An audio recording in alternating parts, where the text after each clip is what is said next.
Chapter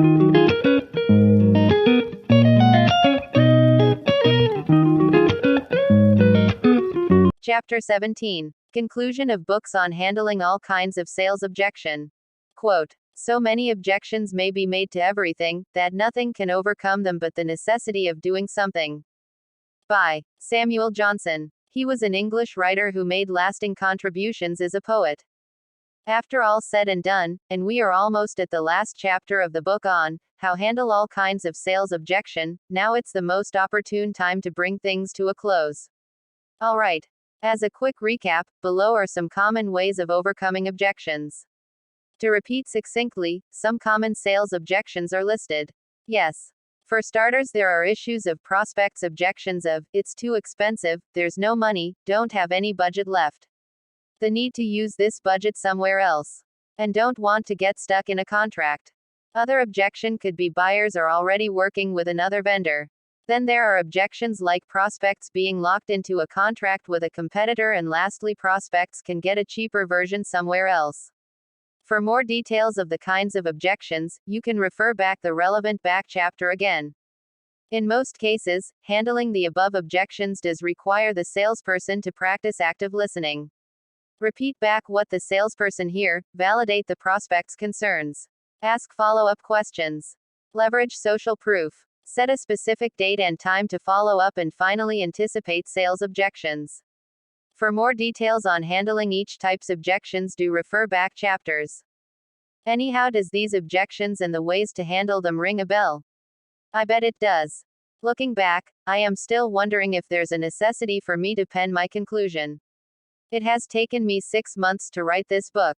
Believe me, the sacrifices I have made for this book are enormous, even at the expense of business opportunities.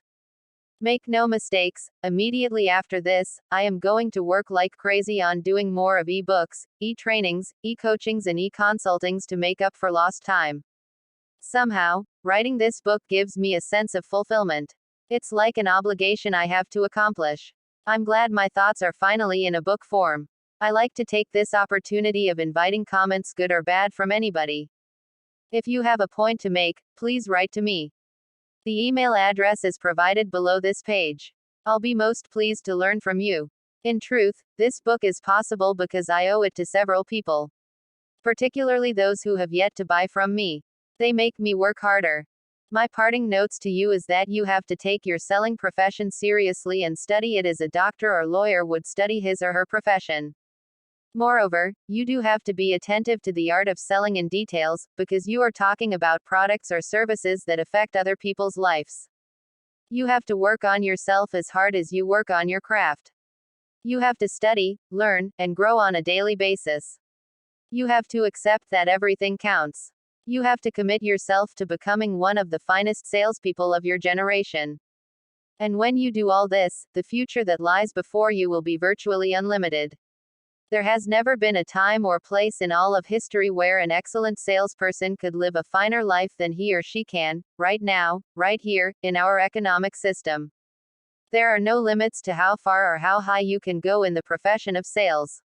As you become better, you will sell to more and better customers. You will be paid more and more. You will earn the respect and esteem of the people around you. You will take complete control of your own life and your own destiny.